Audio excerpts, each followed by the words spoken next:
में जो सृष्टि के ऊपर जो वर्णात्मक शब्द प्रकट हुआ है, आवाज प्रकट हुई है, तो भगवान शिव के डमरू से ही प्रकट हुई है, इसलिए इसको शब्द का चिन्ह माना जाता है। फिर एक आपको और बात बता दूं कि आप भगवान शिव की लिंगाकार में पूजा करते हैं, तो भगवान शिव जो लिंगाकार का प्रतीक है वो प्रकृति का प्रतीक है, चिन्ह है। तो इस तरीके से जो भगवान शिव जी बागंबर अपने ऊपर लपेट के रखते हैं, उसका मतलब ये होता है जैसे बाघ होता है, शेर होता है, बड़ा खूंखार जानवर होता है, अहंकार रूप, यानी कि भगवान शिव ने अहंकार को जीतकर, अंधकार को प्रकाश में तब्दील करके, बदलकर, परिवर्तन करके अपने उसको अपने साथ ले लिया बागंबर। तो ऐसे ही भगवान शिव के स्वरूप की महिमा है।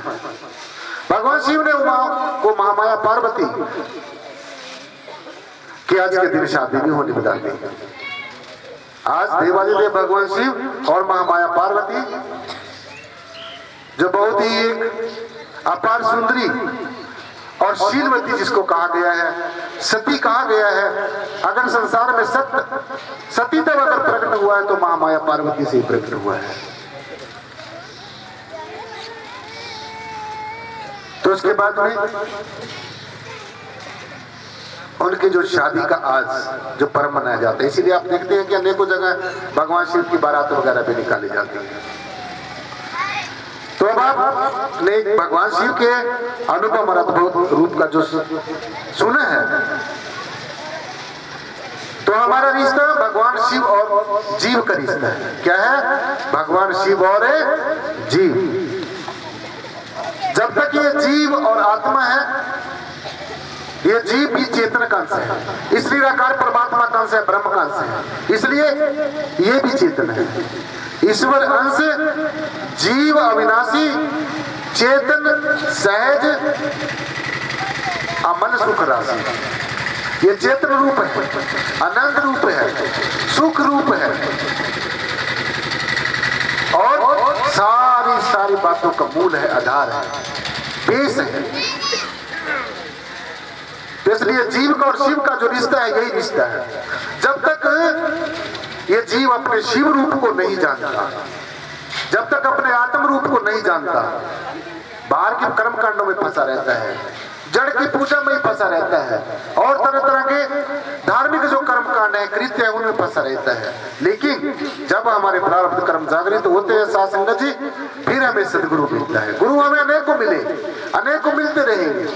पहले भी ये सृष्टि गुरुओं से खाली नहीं थी, अब भी खाली नहीं, आगे भी खाली नहीं रहेगी। लेकिन जब हमारे जीवन में सदगुरु आता है, जो सत्य का बोध कराता है, जो सत्य का साक्षात्कार कराता है, सत्य से हमें रूप कराता है, आमने सामने हमें दिखाता है कि देखो ये तेरा असली स्वरूप है, और फिर अंतर्मुखी होने की हमें सहज कला सिखाता है। ऐसा स्वरूप जब जीवन में आता है, फिर हमारे जीवन का रूपांतरण हो जाता है, हमारे जीवन में बदलाव आ जाता है।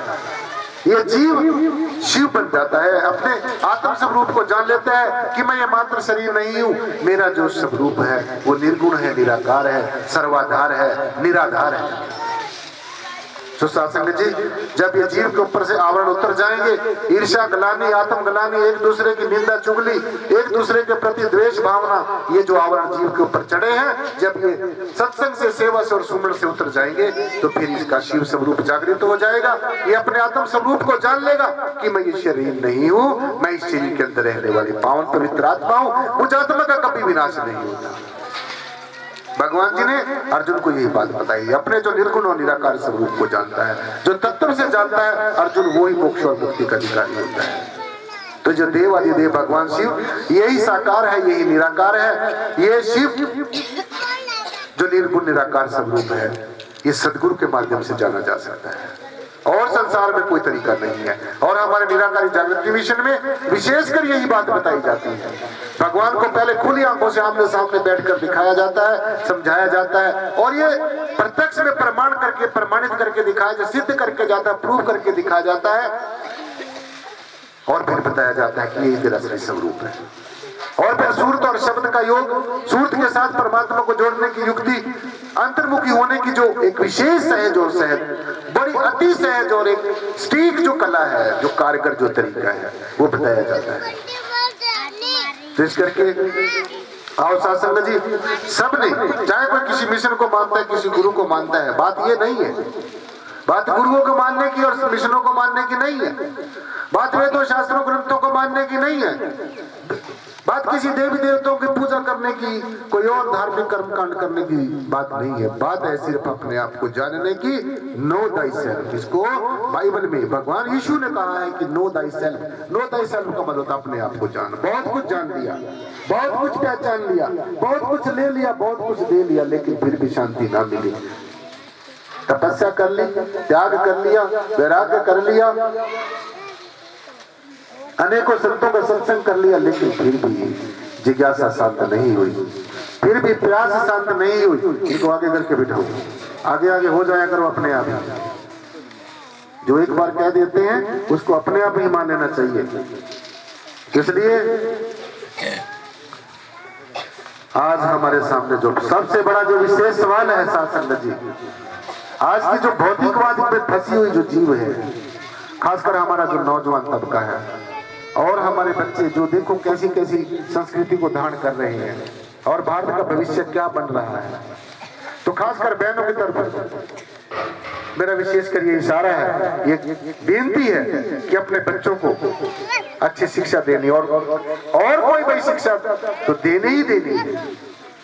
इंजीनियर भी बनाना है, एडवोकेट्स भी बनाना है, तो अपना इंजीनियर्स भी बनाना है और डॉक्टर्स भी बनाना है और तरह तरह के अच्छे अच्छे पदों पर IAS IPS भी बनाना है। लेकिन जो सबसे विशेष कर बात मैं आपके चरणों में रखना चाहता हूं, वो है सबसे पहले आध्यात्मिक शिक्षा, सबसे पहले गुरमत लाइन का रास्ता। जब तक ये आपके बच्चों के पास ये शिक्षा नहीं होगी, तो तब तक किसी समाज में शांति नहीं हो सकती, तब तक किसी देश में शांति नहीं हो सकती, तब तक किसी गली मोहल्ले में शांति नहीं हो सकती। तो अगर आप चाहते हैं कि हमारा ये जो हीरा सा जन्म, ये जो 84 लाख जन्मों के बाद हमें नसीब हुआ है, इसका जो उद्देश्य है वो पूरा हो जाए, भगवत प्राप्ति का जो हमारा सपना है वो पूरा हो जाए, तो इसके लिए हमें तैयारी करने की जरूरत है। इस भौतिकवाद को छोड़ने की जरूरत है, इस पाश्चात्य संस्कृति को छोड़ने की जरूरत है, जिसने इस भारत को हाल से बेहाल कर दिया है। और उसी आत्म ज्ञान को, ब्रह्म ज्ञान को, निर्गुण और निराकार के ज्ञान को, जो ज्ञान वंदनीय पूजनीय भगवान श्री राम ने वशिष्ठ मुनि जी महाराज से प्राप्त किया, जो पूजनीय वंदनीय भगवान श्री कृष्ण ने दुर्वासा ऋषि जी से प्राप्त किया, और जो महाराजा जनक ने अष्टावक्र जी महाराज से प्राप्त किया, और वही ज्ञान हमारा निराकारी जागृति मिशन ये छोटे छोटे शिविर लगाकर, छोटे छोटे सत्संग लगाकर लोगों को वही ज्ञान पहुंचाने में हमेशा प्रयासरत रहता है। तो इसलिए अपने आप को जानना है। जो एक शब्द है, जो जिसके अंदर सब कुछ समाया हुआ है, जिससे सब कुछ प्रकट होता है, एक को एक प्रभु आप पूर्ण पूर्ण है, और प्रभु आप अनेक विस्तार एक से भाई, जब एक राजा तो प्राचीन में, जब एक को जान लोगे पहचान लोगे, बस फिर चिंता खत्म। फिर सदगुरु हमारा मालिक है, और जिसका सदगुरु ही नहीं है, जिसका कोई वाली वारसी नहीं है, जो एक आवारा जो पशु होता है उसकी तरह संसार में विचरण करता है, जिसको कोई संस्कृति का, अपनी सभ्यता का ज्ञान ही नहीं है, जो मांस और मदिरा में लंपट है, जो दुर्विचारों में लंपट है, ऐसे इंसान का क्या हो सकता है। तो इसलिए अपना खान पान भी सुधारना है, अपना व्यवहार भी सुधारना है। सुधारना है, ये सुन के चले जाना ऐसे नहीं। बहुत ऐसे सत्संग सुन के चले जाते हैं, खासकर निराकारी जागृति मिशन के जो अनुयायी हैं, सबने इस 2014 में जो आज ये महान पर्व यहाँ पर शुरू किया है, चाहे वो हमारे लाइव मेंबर्स हैं, जीवन सदस्य हैं, चाहे बहनें हैं, भाई हैं, चाहे वो ज्ञान को वो ज्ञानवान महापुरुष हैं, तो सबने बढ़ चढ़कर इस महान कार्य में रुचि लेनी है और इसको जल्दी से जल्दी संपन्न करना है। और टीका टिप्पणी भाई मैं बिल्कुल नहीं सुनना चाहता, मैं सबको सबके सामने बता देता हूँ। गुरु का ये जो कार्य कमाए, जो सदगुरु का हुक्म मानेगा वही सदगुरु का सिपाही होगा। जो लेकिन परंतु करेगा उसके लिए कोई खाना नहीं, उसके लिए कोई बख्शिश नहीं। आपके अनेकों गुनाह बख्शे जा सकते हैं जो जाने अनजाने में हो जाते हैं, लेकिन जो सदगुरु का हुक्म नहीं मानता और जो सदगुरु से अपने आप को ज्यादा ही श्रेष्ठ समझता है उसके लिए कोई माफी नहीं है, चाहे वो कोई पुराना महापुरुष है चाहे कोई नया महापुरुष है। ये बात ध्यान से सुन ले। जो सबने अच्छे से अच्छा ऊंचे से ऊंचा कर्म करना है और अपने सदगुरु का एक सबसे प्रिय शिष्य बनना है, सबने बनना है, तभी सदगुरु हमारे ऊपर मेहरबान होगा। मन बेचे सतगुरु के पास, तिस सेवक के कार्य रास, सेवा करते हुए नहीं कामी, तिसको प्राप्त हो स्वामी। अगर स्वामी जी से मिलना है, भगवान शिव से मिलना है, परमात्मा से मिलना है, निर्गुण निराकार परमेश्वर से मिलना है, ईश्वर से मिलना है, इस ब्रह्म से मिलना है, इसका दर्शन दीदार करना है, इससे प्रीति और प्यार करना है, तो फिर तो भाई सतगुरु की शरण में आना ही पड़ेगा। आप और हम जैसे तो तुच्छ जीव क्या करेंगे? बड़े बड़े राजे महाराजे रानियां पटरानियां संतों की शरण में आई, तो सबको आना पड़ेगा। ये जो कांटा लगा हुआ है, जो 84 का जो चक्कर पड़ा हुआ है गले में, ये जो फांसी पड़ी हुई है, ये ऐसे नहीं छूट सकती। तो सबने सदगुरु के सामने बेनती करनी है, सबने सदगुरु का सिपाही बनना है, अच्छे से अच्छा करना है और सबने अपना विशेष कर योगदान देना है। मेरे ख्याल में अपने महापुरुष कोई यहाँ पर कॉपी लेकर बैठे होंगे, ज्यादा से ज्यादा सबने आज कुछ न कुछ यहाँ पर, ये मैं अपने लिए नहीं कह रहा हूँ, यहाँ पर इस एरिया में पूजा स्थल बनेगा, एक ज्ञान चर्चा का घर बनेगा, सभी बहन भाई आसपास के जो नौजवान साथी बच्चे बुजुर्ग सब इस ज्ञान चर्चा को सुनेंगे। तो सबके चरणों में यही है कि सबने अपने अपने सामर्थ्य के अनुसार इसमें योगदान देना है, सेवा करनी है। और मुझे कुछ नहीं देना भाई, मुझे मेरे सदगुरु ने सब कुछ दिया हुआ है। जो देना है इस मिशन के, निराकर जागरण मिशन के जो अपना जो खजाना मंत्री हैं, जो कैशियर, उनको देना है। या आज मेरे ख्याल में वो ड्यूटी हमारे प्रभारी जी कर रहे हैं, उनको दे देना है। कमल जी जो डेरा बसी से आए हुए हैं, सो आओ, ये तो मैंने आपके समक्ष महिमा रखी। सब कुछ छोड़कर अपने आप को जानना है, सब कुछ तोड़कर प्रभु को अपने साथ जोड़ना है।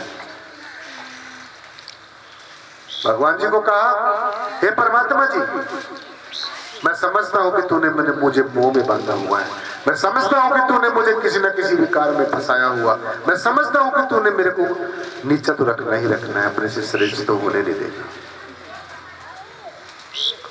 तो इसलिए संतों महापुरुषों ने बहुत अपने आप को नीचा सोचा है। जो अपने को जाने नीचा, सोई समझिए सबसे ऊंचा। सबसे ऊंचा बनने का छोटा सा रास्ता, छोटा सा तरीका, कुछ पैसे टके से ऊंचा नहीं बनता। अपने आप को नानक लीवा जो चले लगे न दीवा। फिर ये मुसीबतें नहीं आएंगी जो तुम्हारे अंदर ये जो ईर्ष्या का, द्वेष का, एक दूसरे की निंदा चुगली का जो नदियां हर समय बह रही हैं, जो पथरीली नदियां बह रही हैं, फिर आपकी जो आवरील गंगा आपके अंदर ज्ञान की गंगा बहेगी। देखो करके हम यही देखने आए हैं कि कौन इस महान पर्व को कौन क्या क्या करेगा। दान देना देने वाली बात नहीं है, सदकर्म करने वाली बात है। तो सदगुरु का जो हो जाता है, जो इस निर्गुण निराकार परमात्मा का हो जाता है, फिर सब उसके हो जाते हैं। जो इसका हो जाता है फिर सब उसके हो जाते हैं। और जो इस परमात्मा का, जो इसका हो गया, और इसका कब हो सकोगे? इसको जानने पहचानने के बिना बात नहीं बनेगी। जो इसका हो जाता है फिर सब उसके हो जाते हैं, और जो इसके गुण गाता है फिर जग उसके गुण गाता है। आज देखो बूटा सिंह जी महाराज जैसे महापुरुषों का, मेहताब सिंह जी महाराज जैसे सदगुरुओं का, लक्ष्मण सिंह जी महाराज जैसे सदगुरुओं का, और हमारे भारत के भूमंडल पर जो भी तत्वदर्शी संत आए, आज उनका सबका नाम लेने के लिए मजबूर है। क्यों? क्योंकि उन्होंने जाना पहचाना, अनेकों प्रकार की यातनाएं तसीहे सहन करके हमारे जैसे तुच्छ जीवों को, भोले भटके जीवों को एक राह दिखाई, एक मास्ता दिखाया। तो इसलिए सदगुरु के ऊपर जो बलिहार जाएगा, सदगुरु उसके ऊपर भी बलिहार है। करके देखिए, छोटे छोटे चमत्कारों के ऊपर नहीं आजमाना सदगुरु को। छोटा सा चमत्कार देकर छोटा सा मदारी भी कर देता है, एक करामात एक मदारी दिखाए, जादूगर दिखा देता है। अगर सदगुरु को आजमाना है तो जन्म और मरण का जो चक्कर, जो ये फांसी 84 की तुम्हारे हमारे गले में पड़ी हुई है, इसको निकालने के लिए, इस जीवात्मा को अजर और अविनाशी स्वरूप का बोध कराने के लिए, अपने आप को जानने के लिए, और अपनी भारत की सत्यम शिवम और सुंदरम, अगर संसार में कोई सत्य है तो भारत के ऋषियों मनुष्यों का, विचारकों, प्रचारकों का, सुधारकों का, जो ये आत्मा का ज्ञान है, अपने आप को जानने की जो कला है। तो इसलिए भगवान को शिव स्वरूप माना जाता है, सत्य स्वरूप माना जाता है। सुंदर, जो संसार में अगर कोई सुंदर चीज है, देखने के लायक कोई चीज है, तो भगवान शिव का निर्गुण और निराकार स्वरूप, जो न अग्नि से जलता है, न पानी से गलता है, न हवा से उड़ता है, और न अस्त्र शस्त्र से कभी कटता है, एज इट इज रहता है। तो इसलिए जब हम होते तब तुम नहीं, अब तुम है हम नहीं जी, इसी भ्रम के बीच में उलझे 84 माही जी। ये छोटा सा भ्रम, ये छोटा सा पर्दा, बस एक पर्दा है परमात्मा के और आपके बीच में, जीव के और शिव के बीच में। किसी की आंखों के आगे ये पर्दा काफी मोटा है, और किसी की आंखों के सामने ये पर्दा थोड़ा सा पतला है। जिसकी आंखों के आगे पतला है उसको भगवान ने तालियां बजाकर शुक्रिया अदा करना है। और अब मेरे ख्याल में छोटा सा केक है, 5 मिनट उसमें लेंगे, और उसके बाद में भाई कानपुर वालों को भोजन करा कर जल्दी जल्दी विदा करते हैं।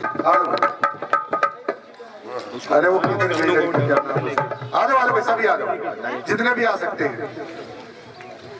ड्रम से लेके आओ, हटना हटना नहीं हटना। चलो आने वाले ड्रम से तो लाओ।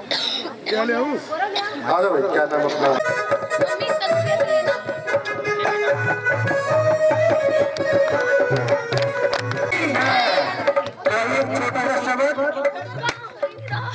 सतगुरुदेव के शरणों में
सब भाए और हर शुभ शुभ बरसाए, संत सब भाए और हर शुभ शुभ बरसाए, हरि संत सब भाए और हर शुभ शुभ बरसाए।